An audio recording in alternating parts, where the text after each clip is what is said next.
we're live. Oh, We are live. Hi. Surprise! It's Thursday, February 27th, 2014. Welcome to another Galactic Netcast. This is the Alien Invasion number 98. We're almost to 100, Brad. 2 away. Mm-hmm. They said it would never happen. Nobody said that, Brad. Oh, that's right. No damn person said that. I was maybe thinking it in the back of my head, but I don't think people ever said it. You are Brad Ludwig from Wausau, Wisconsin. I am Dave Nelson from the Twin Cities of Minneapolis, St. Paul for now. And Anessa, our third host, is out this week. And so it's you and I are kicking it old school, my friend. Back to our roots, the two-man show. This is how we started. It is. Before that lady got in the way of things. Curse Mohins! My girlfriend. Wait, I take that back.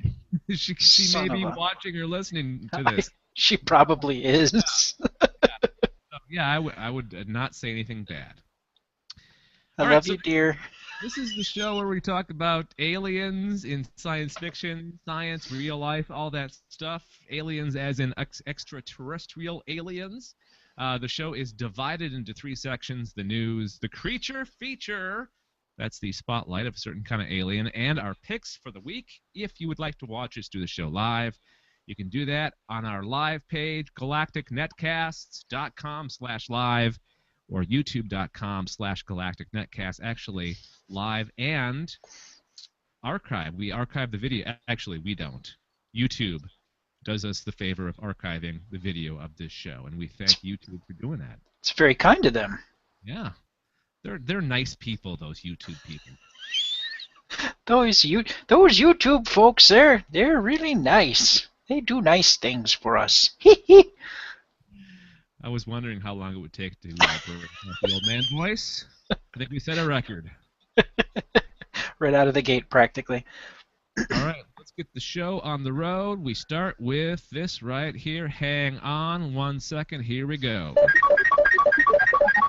In the news. All right, you've got the first story, my friend. Go ahead. So I saw this story and I was really excited about it. They've discovered water in an atmosphere of a nearby alien planet. How? Okay, wait a second. How do they know? How do they know there's water in that atmosphere of that nearby planet? Well, I'm glad you asked that because they have a telescope system. Well, I'll get to it in just a sec here. They detected water vapor in an atmosphere in one of the first alien planets ever identified by astronomers. This, of all places, this story is from Fox News. I'll lay that out there right off the bat. Okay.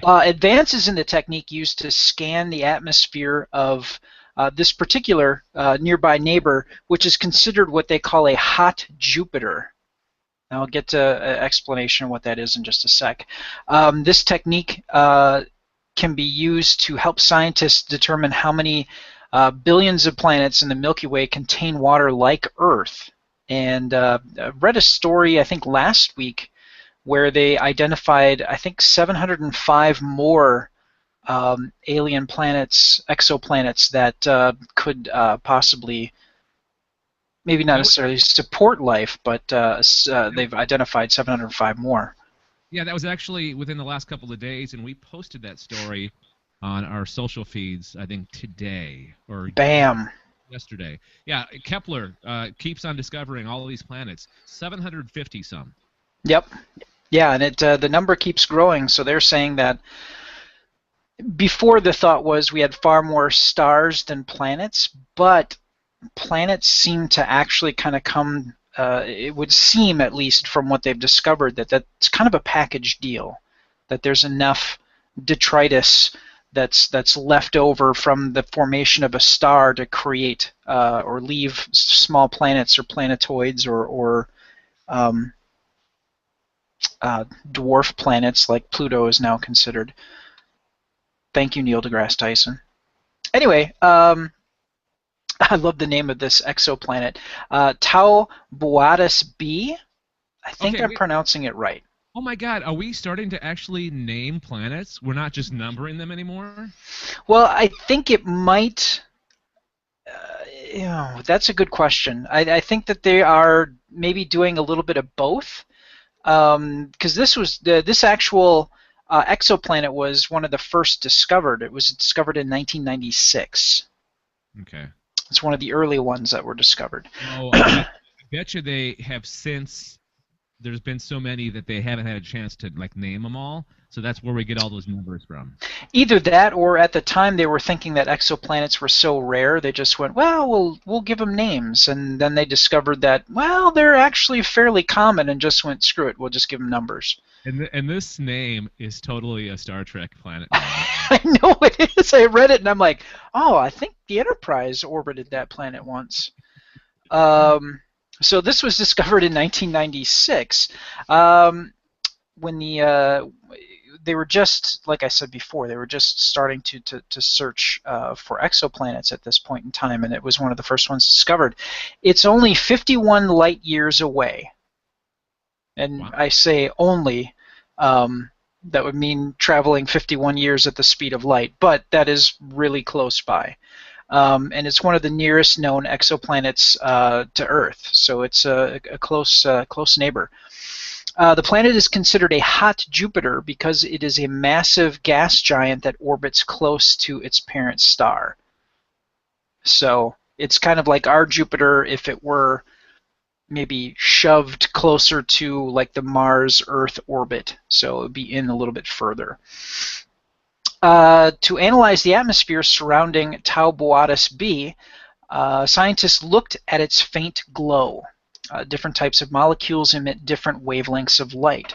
So they use a spectrograph to actually look through the telescope, essentially. They gather the light through the telescope and run it through the spectrograph, and they can actually determine from the wavelengths of the light that's coming through the telescope what elements would reflect that particular wavelength of light.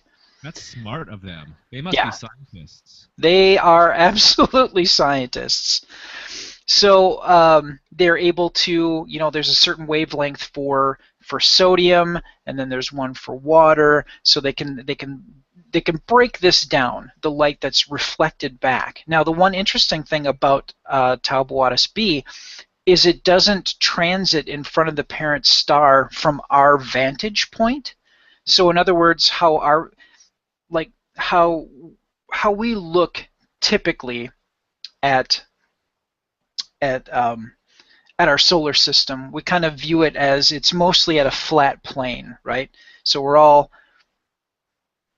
kind of at the same level, but they're actually tilted almost 90 degrees from us. So instead of circling around the star on a horizontal plane, it actually is to us circling around its star on a vertical plane. So it's not even enough with their star to get that transit effect, is what you're saying. Correct. So normally what would happen to identify an exoplanet, they do long-term, Kepler has been the biggest boon to discovering exoplanets that we have right now. And what they do is they'll look at repetitive views, different photos, to see if a star's light dims briefly, and that means that a planet has moved or transited in front of the star, and that's how you determine if there's an exoplanet.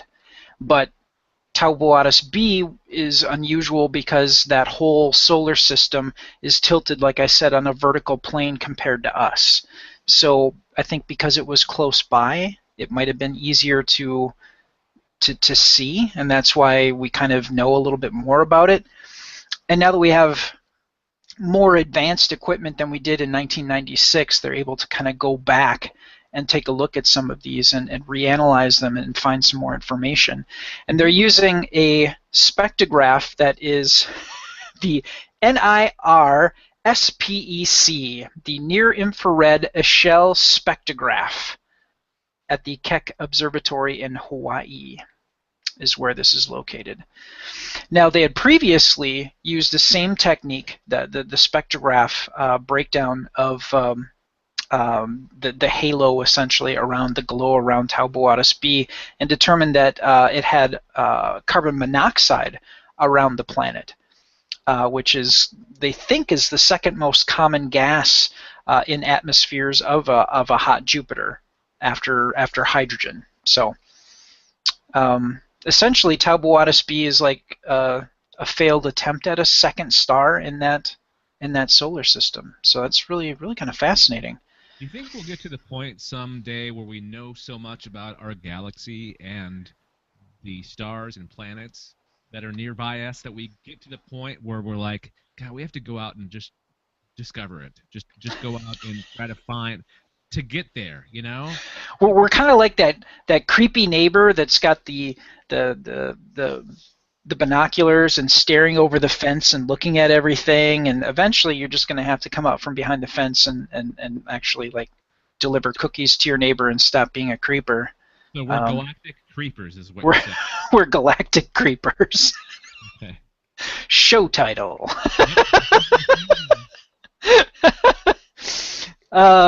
So yeah, Caltech professor Jeffrey Blake said that while the current state of the technique cannot detect Earth-like planets around stars like the Sun, with the Keck Observatory, it should soon be possible to study atmospheres of so-called super-Earth planets being discovered around nearby low-mass stars, many of which do not transit. So again, like a vertical plane compared to us. So the continued improvement of the technology that we have is giving us more insight to the universe around us, this is just a really exciting time for astronomy and you know, the possible discovery of alien life elsewhere in our galaxy. And am I right by saying that Kepler is dead? Isn't Kepler not working anymore? And they're just I'm like, no, Johannes Kepler died a while ago, if that's what you're asking. You know, that's a good I thought it was still in operation. No, it is still in operation. Okay, maybe it's another probe or satellite I'm thinking of. No, you're right. There was another one that died. God, I even remember what this stinking thing looks like, but I can't remember what it is. Well, if any of our savvy listeners know, they can always shoot us an email or contact us and let us know. Yeah, good time to talk about contacting us. We've got an email address, galacticnetcasts@gmail.com, galacticnetcasts@gmail.com, and the voicemail number is 805-328-3966. I almost did it. I was this close to doing that by memory, Brad. You'd think after I'd know that, but I don't have the best memory in the world. No, it's kind of like me and typing. If I don't think about the fact that I'm typing, I type fine. If I think about the fact that I'm typing, I have to look at the keyboard. It's like when you become really self-aware, and that's when problems start. You get self-conscious of it, and you're like, oh, now I have to look. Yep, exactly. All right, so great first story. Thank you, Brad. Let's move on from the real to the fake. 12 aliens came to Earth to save humanity. And this is a great story that came out of, or came from io9.com. They profiled a number of aliens who came to Earth trying to help us change our ways. For the most part, we tried to kill them. Yes. So think of these aliens as the savior, like the Christ savior, like the Jesus Christ of aliens. You know, they come here preaching the good word. You know, you're doing it wrong, Earthlings, and then we end up killing them. So. Yeah, looking at this list, that and you only pulled a section of the list apart, but yeah, the first two here, absolutely. Yeah, we talked about Klaatu last week, from the day the Earth stood still, and yeah, poor Klaatu. You know, he comes bearing love, peace, and a warning that if you spread violence into space, you'll be destroyed. A soldier basically who's freaked out by the whole deal, shoots him. Then Yeah. he's led away. And correct me if I get this wrong, Brad. He's Mhm. led away by the military. He escapes, and then he hangs out with a family for a while, right? Like a normal. Yeah. Well, he ends up going to like a boarding house, where it's a house that has a number of rooms that are for rent that people live in, work in, um, and yeah, that's where he ends up in hiding, so he can learn more about the humans. Then he thinks that they're all.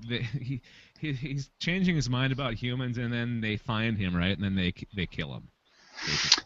Yeah, he gets shot again. Poor guy. Not to. Okay, so the next one on the list is Valentine Michael Smith. Never heard of this guy. Never heard of this. Have you watched this movie, Stranger in a Stranger in a Strange Land? I was actually thinking of the man who fell to Earth. Oh, that is on the list. That is Okay. on this list. Yep. No, this is something else. Stranger in a Strange Land. You know, I should have looked this up. I know a little bit about. I haven't read. I may have read one Heinlein book, maybe. This is on my list of things to read, but I've not sat down to actually read it yet. Now, was this only a book, or was this a book that was made into a movie? That's a good question. I know Yeah, for a. no. I'm in IMDb right now. I think they've. It was, okay, novel 1961, Robert Heinlein. And I'm not seeing anything about it being turned into a movie. No. There's been talks, but nothing's ever really Okay. come of it. So basically, this character is, okay, his name is Valentine Michael Smith. He is an alien, but he was raised by them. First human child born on Mars. He was also the sole survivor of a group of humans that were there, apparently. Then he was taken by the native Martians, who taught him their own psychic powers. A new mission eventually comes to Mars and brings Smith back to Earth, where he's bewildered.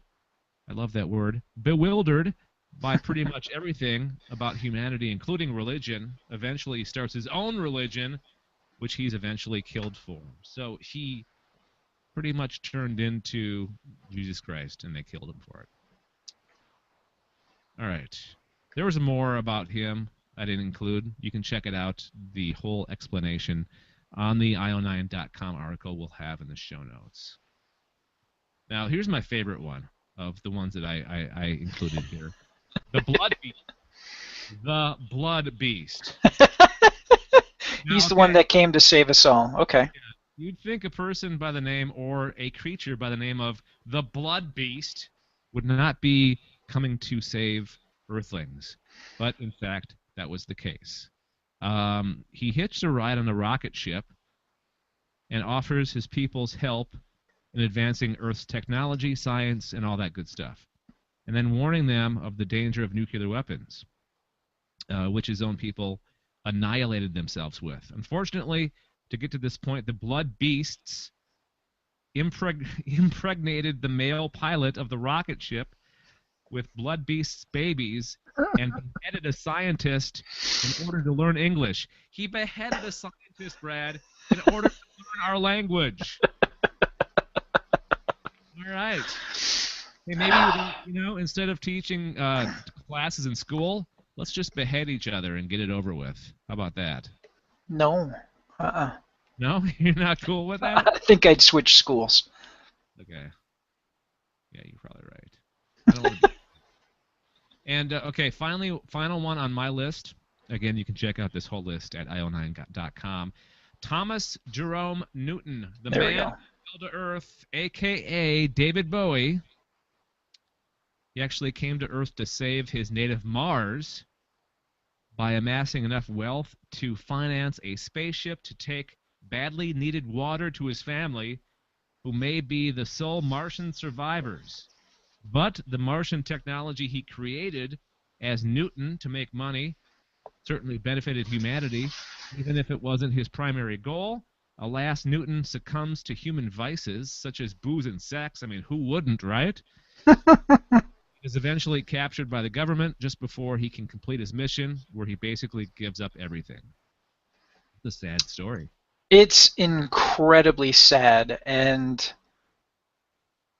what causes him to give up on everything. In the book, it's not Mars. He's actually further away. So everything that he does is to help advance human technology so he can build a ship so he can get back with water, because that's what the planet needs, at least in the book.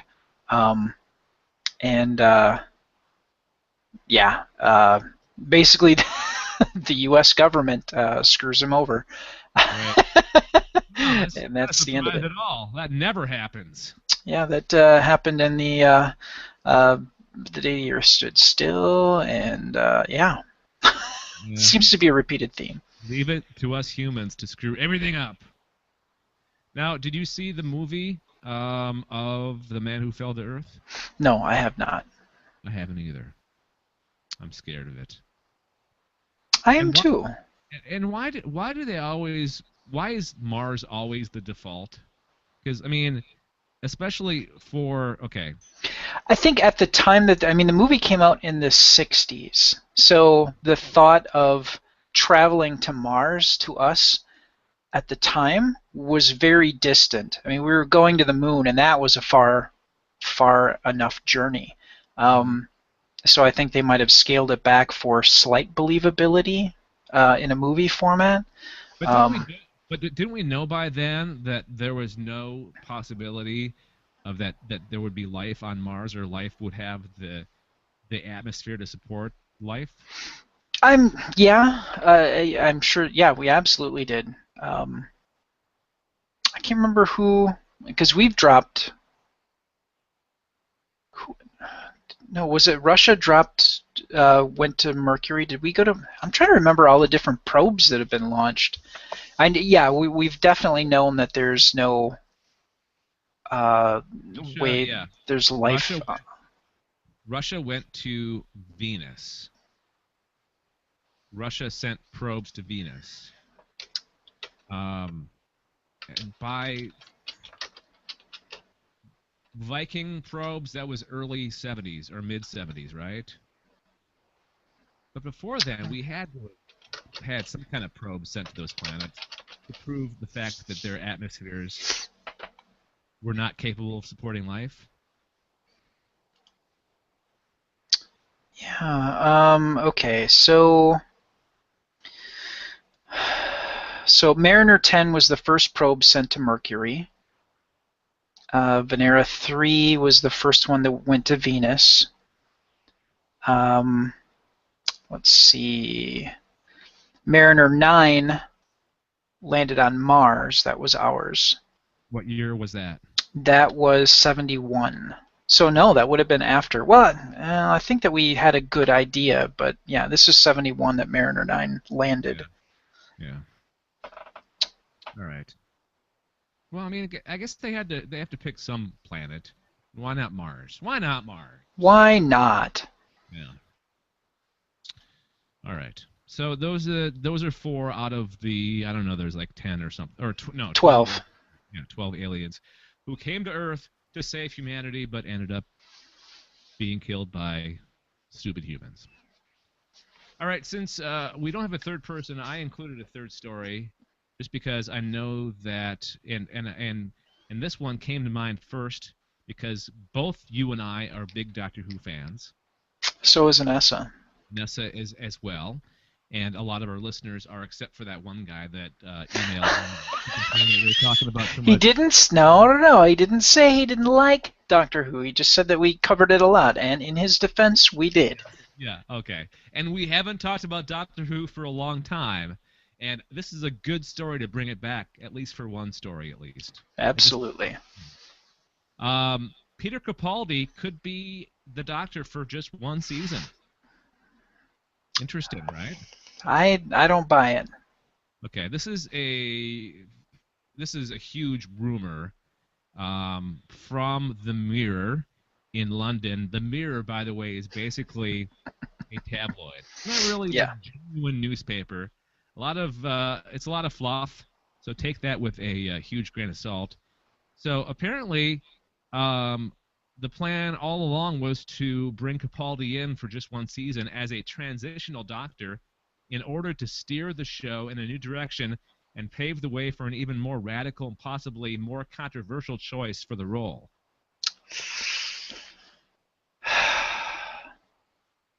Capaldi has said he's such a huge fan. If you were a huge fan and that was something that you had watched growing up, would you be willing to just go, a season? I I mean, mean, yeah, Eccleston did, but Eccleston had different circumstances. yeah, it was You it know, was his choice. He wanted to leave the show. The producers didn't want yeah, him to be on the and show one season. and and he felt he was getting a raw deal at the BBC, and by all accounts, it sounds like he kind of was, and but now there's such huge support for the show. They want to keep it around, whereas when Eccleston was in there, he wasn't sure if he was going to have a job tomorrow. Um, this is probably one of the more stable jobs that you can have in acting in the UK. I think at this point, once you've got the gig, you could probably have it for as long as you want it. So But what if? But okay, he's okay. Capaldi's a huge Doctor Who fan. It's documented. He wrote into the show when he was at young age. mhm. Um, maybe they approached him and said, we only need you for a season. Would you still want to go be on the show? And being such a fan, wouldn't you take it anyways, just to be the Doctor for one season? I mean, it's your lifelong dream of being the Doctor, if only for one season.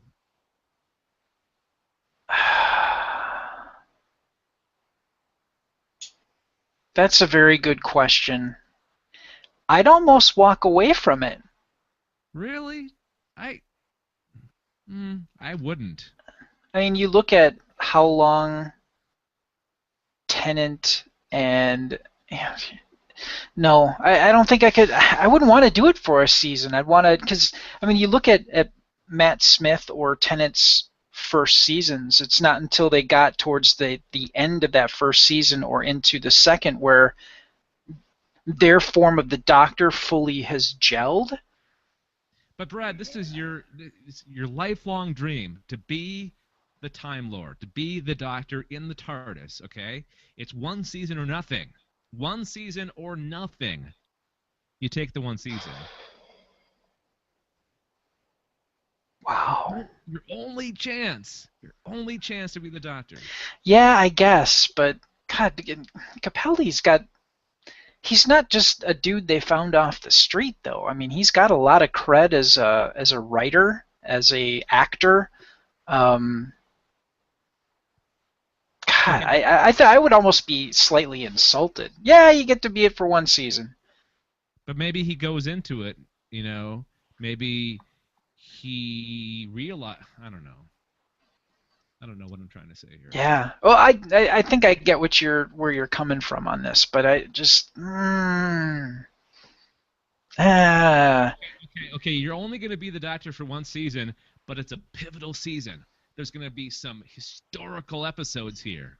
They're going to be talking about your Doctor for years and years to come. You are the linchpin in sending the series into an entirely different new direction, full of amazing things. So you are the reason for you're the catalyst for change, Capaldi. Good job. yeah, maybe. I'm only gonna concede a maybe to you. That's all I you almost, get. I almost turned you around, Brad. Almost. Almost. Yeah. All right. Well, we'll see. It's the Mirror, so it's probably just trying to get headlines. That's all. Yeah. Okay. All right. So that is it. We already talked about letting us know, giving us feedback, the numbers and the email address. So let's move on to. Hang on. I'm having a hard time. I'm having a hard time with window management tonight, Brad. You need a third monitor is what you need. Here we go. And now it's time for Creature Feature. And tonight's creature feature is actually a request, and I believe this is the first, if I'm not mistaken, which I could be, Brad. Do you remember? Is this the first? This is the yeah. That's been requested? Yeah, this is the first. Okay. So this came from Jeff from California. Hey, Jeff. And he says, "Hey guys, Jeff from California. I think hang on, what's his name? Jason. I think Jason set a standard. I think everybody after Jason, because Jeff is saying, "Hey, Jeff from California here," or do you think that's just a traditional greeting? I don't know, because well, Jason's from Kansas. Yeah, Jeff from California. Jeff from California. So maybe that is the only way to get on the show, they're thinking. I need to start my email with my name from where I'm from here. See, but the nice thing about that is it definitely gives, spatial awareness of where they're at to the listener and to us. It's really cool. I mean, when you asked me to be on this show, I'm like, oh yeah, okay. I never thought we'd get feedback from somebody from Kansas or Big John from Australia, and now we've got Jeff here from California. And we haven't had many people from Europe. I'd like to hear from somebody that lives in Northern Europe, maybe Eastern Bloc countries or the former Eastern Bloc countries. The Ukraine, they're kind of busy these days. They're very busy right now. All right, so Jeff, he says, not sure if you guys have done this creature feature yet, but the aliens from the TV show Defying Gravity would definitely be an interesting feature. Thanks for the great podcasts. I love it, and we love you for listening, Jeff. Thanks, Jeff. For emailing in. Yeah, interesting choice, and I kind of forgot about these guys. I mean, I was a fan of the show Defying Gravity, not apparently a fan enough to watch the series all the way through, because once I knew they were canceling the show, I'm like, you know what? I don't want to invest any more time in this, and never watched the rest of the episodes. And I do that sometimes, where I don't want the series to end in my mind, so I don't watch the rest of the episodes. But it's an interesting concept.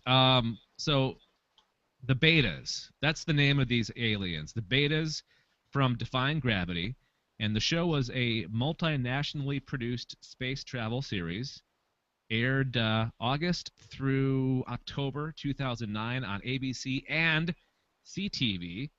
Set in the year 2052, the series follows 8 astronauts on a 6-year space mission through the solar system, during which they're monitored from Earth via real-time communication systems.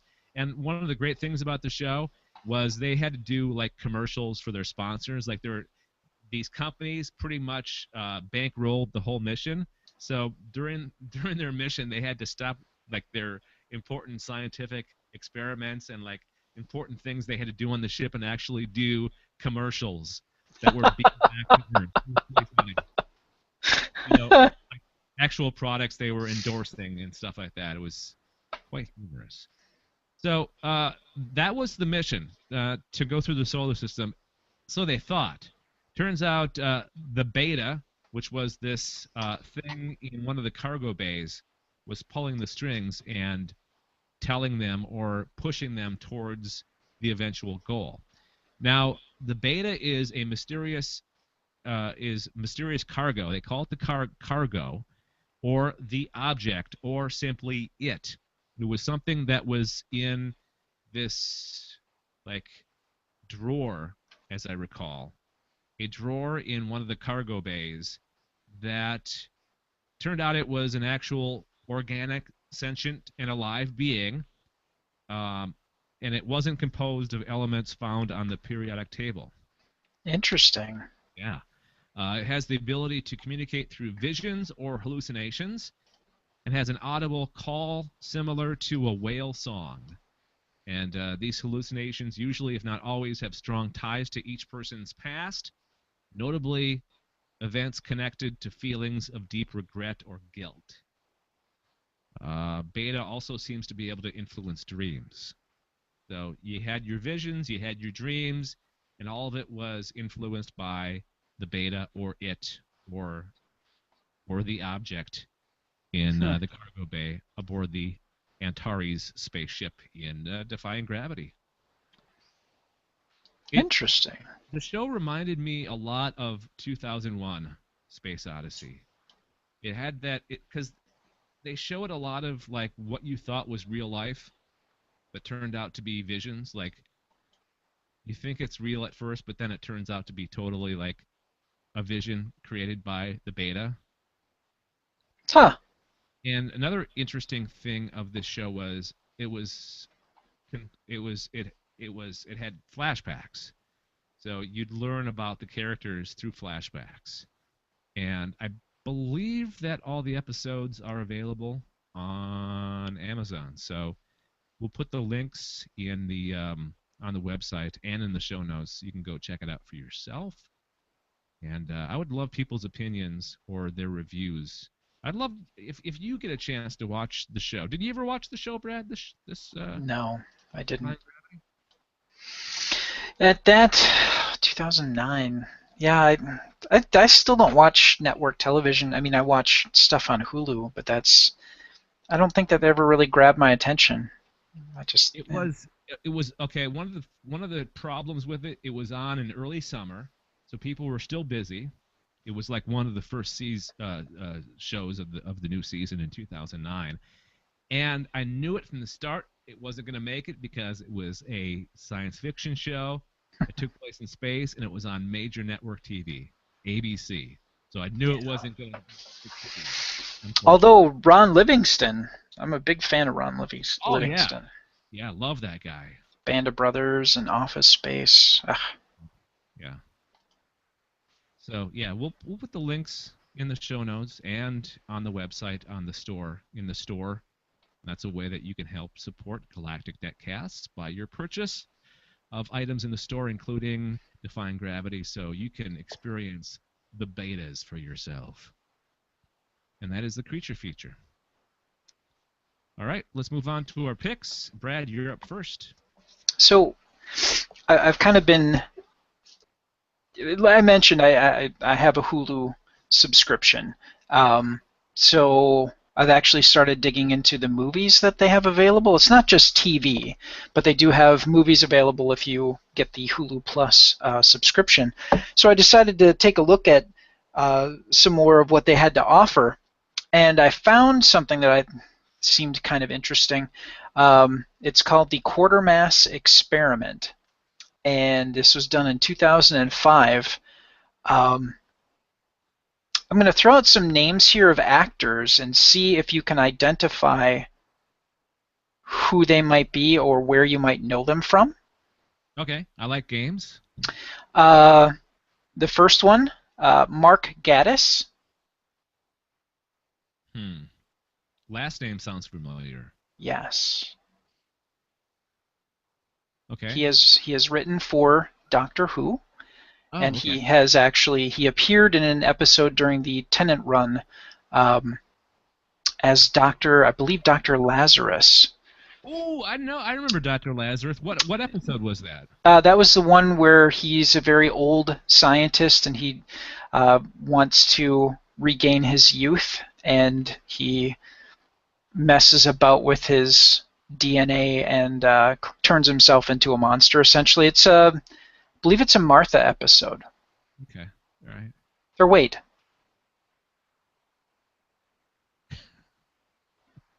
I can't remember if it's a Martha episode or not now. Darn it. Okay, who's next on the list? Oh, I'm sorry. David Tennant appears in this. Oh, wow. That's cool. Yeah. Now I'm going to throw some tougher ones at you. Jason Fleming. Nope, I have no idea. I recognized him right away, and that's only because I've watched The League of Extraordinary Gentlemen repeatedly. He actually played Dr. Jekyll in the League of Extraordinary Gentlemen movie. And the last one that I recognized, a gentleman named Andrew Scott, which I'm going to let you off the hook right away. He played. I got this one. I got this one. It's Moriarty from Sherlock. Oh, you're killing me! No, I read that in the document. Curse you for reading the actual document at which we do the show from. All right.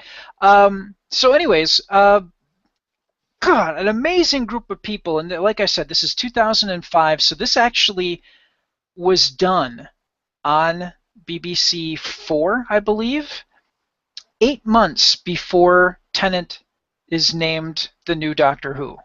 Mm-hmm. Do you think this was maybe his tryout to be the Doctor? Maybe they saw him on this and pretty impressed? Well, he had a pretty decent body of work before then. So I think that, if anything, maybe he might have gotten into Mark Gaddis's view a little bit more, having worked together, and Gaddis being a writer for the show, that this project may have actually helped him get on the short list.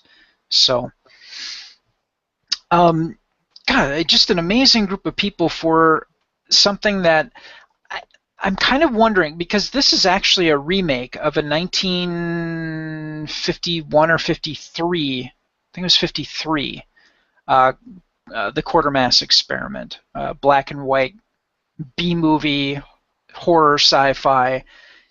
The same premise, slightly updated, modernized a little bit more. Obviously, the technology has changed a bit.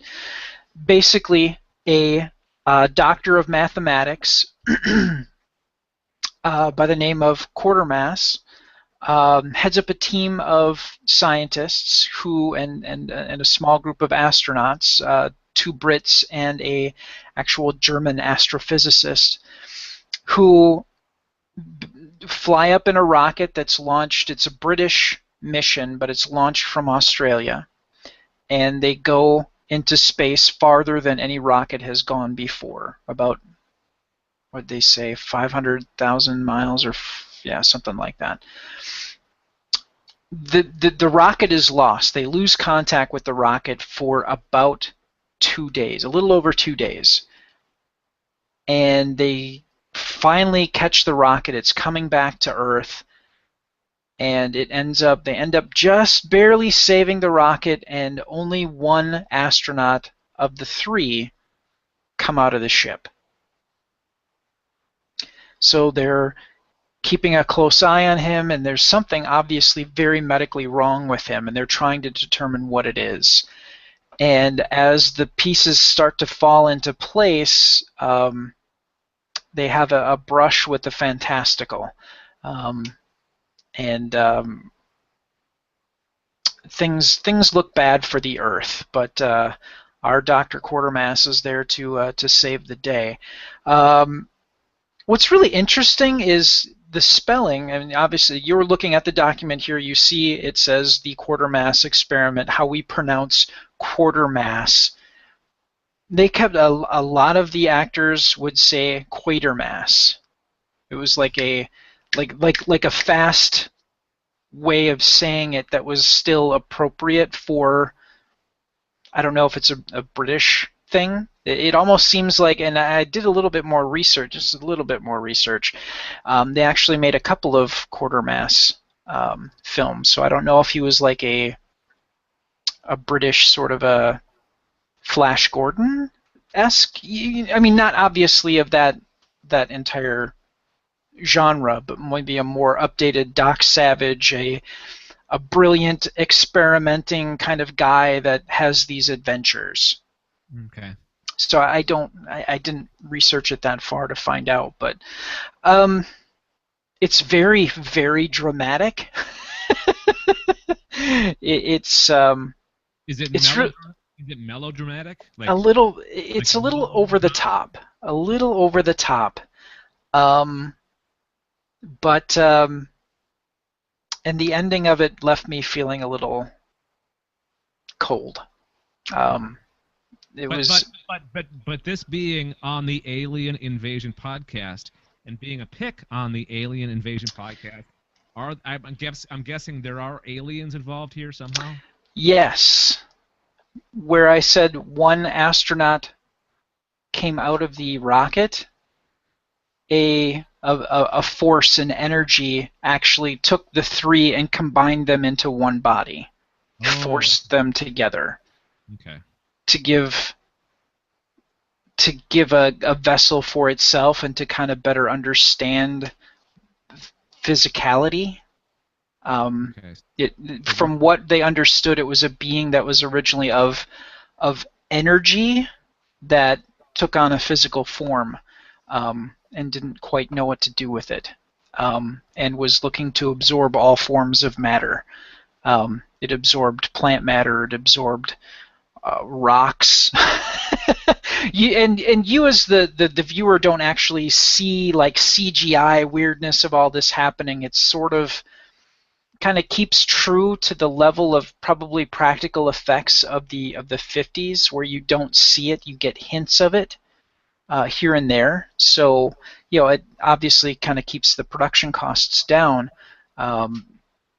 So it's a lot of theater of the mind as to what is kind of going on with it bringing things to itself. So Kind of like those types of movies and TV shows better sometimes than actually seeing the thing change or whatever alien or whatever crazy thing that they'd have to create it out of CG. I kind of like the whole, we're telling you that it is, so it is.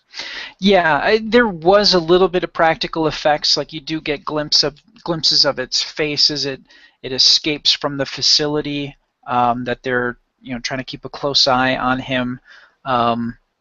Or this being, and you actually do get a quick look at the hand or the arm of this creature, and seeing that it is changing and getting that general sense of metamorphosis. So yeah, I wouldn't, out of 5 stars, I'd probably give it 2. maybe maybe 2.5 because of the of Gaddis and Tennant and Scott, and I've only seen a little bit of Fleming's work before, but I do like him. So okay. So if you have a Hulu Plus subscription, definitely check it out there. And we'll try to see if it's on Amazon and put the link in the show notes and on the store at galacticnetcast.com. All right. They do have the original. Well, there's a Hammer. Yeah, the Hammer film version from '56 is definitely available on DVD. Okay, we'll put that version up then. Maybe the original will be better than this remake. And actually, BBC DVD does have a 3-pack of the Quartermass Experiment, the original BBC version, Quartermass 2, and Quartermass and the Pit. Interesting. All right. Sweet. All right, thank you, Brad. Good pick. My pick this week is a show, which you may have heard of, called Star-Crossed. And we had talked about this on a previous episode or two. It's the brand new series on CW. And the pilot episode finally became available on Hulu. Really heavy on the Hulu, aren't we? It premiered on Monday, February 17th, just a couple weeks ago. Actually, just last week. The series follows a romance between a human girl and an alien male when he and 6 other kids of his, he and 6 others of his kind are integrated into a suburban high school 10 years after they landed on Earth and were consigned to an internment camp. So basically, imagine a word. District 9 with humanoid aliens. And the fact that they're... Okay, combine 3 things.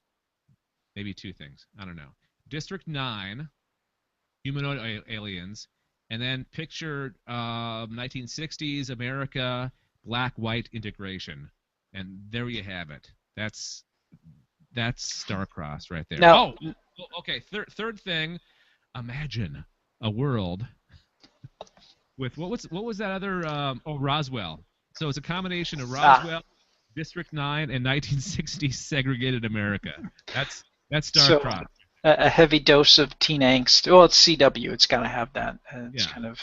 Yeah. I did have a question. You said the District 9 internment camp. Is it as horrible of conditions, or are the area where they live, the internment camp, is it fairly decent conditioned? It's not that bad. I mean, compared to the District 9 internment camp, no, not that bad. But it's not up to conditions that a normal American is used to. Sure. Okay. It looks like an Old West town, basically. Oh wow. Okay. Yeah. And the aliens look very human. The only difference is they have tattoos on their face. So they definitely took the Star Trek school of aliens here.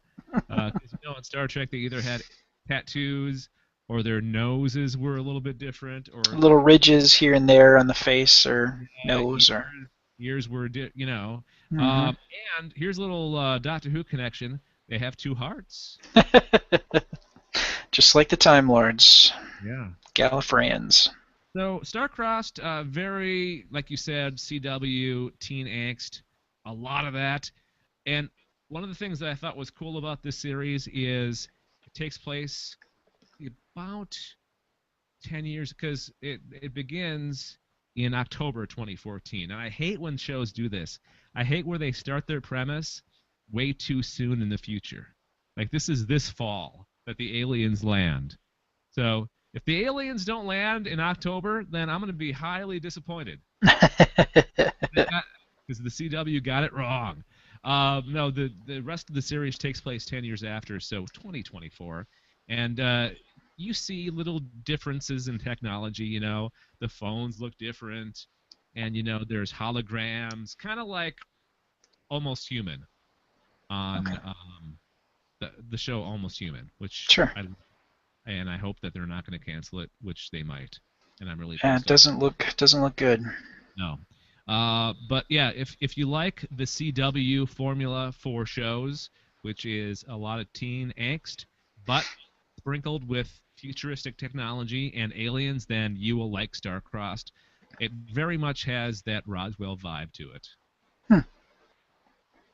Roswell, of course, before CW even existed. I think it was a UPN show. Or was it WB? I forget. Gosh, I want to say it was WB. Okay. Because, of course, WB and CW combine, or no, WB and UPN combine to make CW. Yep. Okay. There's our picks. Watch them if you dare, I guess. Before we wrap up the show, we have some feedback. A couple of pieces of feedback, actually. Last week, we had a story about whether aliens who are exploring the galaxy would be atheists. Mm-hmm. And that kind of led into a conversation about, whether space travelers should or shouldn't believe in God. So we got some feedback on that. Paul Duggan posted a link on the actual blog itself. Oh, nice. Where the podcast lives on the internet, with a link to an Arthur C. Clarke short story from 1955 called "The Star," and it's about a group of space explorers from Earth who return from an expedition to a remote solar system, where they discover the remnants of an advanced civilization destroyed when its sun went supernova. The group's chief astrophysicist is a Jesuit priest and is suffering from a deep crisis of faith triggered by some undisclosed event during the journey. So that's pretty much exactly what we were talking about, because it started with, we were talking about aliens and are they atheists, and then kind of went into the whole, is it better to be an atheist or better to believe in God if you're out traveling into space? So that's perfect to what we were talking about. Nice. That's a great find, Paul. Thank you. Yeah, I really want to read this. It sounds. It does. Yeah. Yeah, I've read like the Caves of Steel. I've read some other Arthur C. Clarke stuff. So yeah, I'm definitely gonna check that out. I love Arthur C. Clarke because he was definitely hard science fiction. Yeah. Not not a lot of fantasy. No. And most of his stories took place in space. Yep. Were space operas. Okay, so and also Paul commented about the video that I shared last week of that flying saucer behind those clouds that Yep. looked really real. Well, it turns out that was a viral marketing campaign from 3 years ago. Damn it. Damn it. Paul is on the ball, calling us on our BS here. Nice. Thank you, Paul. He's our fact checker. Yeah, absolutely. We obviously need help in that department. next time I bring a video to the show, I'm gonna double check to make sure it's not a viral video hoax. Turns out it was part of a campaign for a pizza joint in Brazil. They showed, because it was neat because from the perspective that we got was a first-person perspective, but on the actual end commercial that revealed that it was the pizza joint that was doing this thing, you see it from the other direction. You see it from across the street because there's a road, right? And sure. they pull right hand side of the road, but we see from the opposite side of the road, which is kind of neat. Interesting. So, thank you, Paul. Appreciate that. And Jason from Kansas called in. Well, speak of the devil, and who shall appear? No, we got to start doing that more often. $1 million, nice. please. Okay. So this is what Jason had to say. Here we go. Hey, everybody. It's Jason from Kansas. Just wanted to say, first off, happy birthday, Dave. And also to let you guys know that next month, March 14th through 16th, is the Planet Comic-Con in Kansas City again. My wife and I will be attending and going in Doctor Who garb. She's going to be a Dalek, and I'm going to be number 11. Nice. And anyways, I wanted to give you a highlight real quick. Sylvester McCoy is going to be there, and I'm going to try really hard to get some pictures of him, possibly with him, hopefully. And a lot, like basically the whole cast of Star Trek The Next Generation is going to be there, and Mr. William Shatner is going to be there too. Nice. And a lot of other big name stars and celebs and stuff. So I'm going to try to get pictures again and try to tag you guys in them so maybe you guys can use them as a topic or something, or at least share them with you. So anyways, that's all I had. Keep up the good work. Talk to you later. Bye. All right. Cool. Thanks, Jason. I'm looking forward to that. Absolutely. That sounds like an awesome guest list there. Whew. Yeah, last Celebs week, aplenty. Last year, Jason was our reporter in Kansas City and shared a bunch of pictures with us that we posted on our Facebook page, and sounds like we'll be doing the same this year. So looking That's forward to that. awesome. All right, thank you, Jason. And if you want to be a reporter just like Jason, you can call our voicemail number. If you're going to be at a convention, let us know. 805-328-3966 or galacticnetcasts@gmail.com. Please follow us on Twitter, Google+, and Facebook. Just look for Galactic Netcasts and subscribe by going to galacticnetcasts.com/subscribe. And that's going to do it. Hey, don't forget to check out our other shows on the network, including the Sci-Fi Geeks Club, still in its infancy. See, the Alien Invasion's an old man, and the Geeks Club is a newborn. It's a toddler, so still learning how to hasn't learned how to walk yet, still crawling. So we need your encouragement. So head on over to our website, galacticnetcasts.com, and listen or watch the Sci-Fi Geeks Club. We'd appreciate that. It's a whippersnapper. Wah, Okay, that's the show. Next week we'll be back for one more episode before I head back to Canada. So that will be episode 99. So we're basically doing a dramatic pause to 100. We're gonna do 99, and then we're gonna make you wait, and then we'll do the big 100 episode. Cool. All right. Nice. Before we get out of here, final thought, Brad. Oh man, You weren't ready, were you? Keeping true to form to the old days. Whenever you'd ask me, I go, and What are you looking forward to? What are you looking forward to in the next week or two, as far as pop culture, sci-fi, anything on TV, movies, kind of thing? Sci-fi based. They just released another photo of the look that they're going for Ultron for Avengers 2, which that just came out now today. So that's pretty freaking exciting. And they've already started principal photography in South Africa, actually. So it looks like we're going to get a little bit of probably T'Challa, maybe some of the Wakanda Black Panther who becomes a member of the Avengers eventually. I think they're slowly kind of building up the world stage. I mean, we've seen the Battle of New York, and now I think we're starting to see a little bit more of the world at large. And also, there was a big celebration in New York.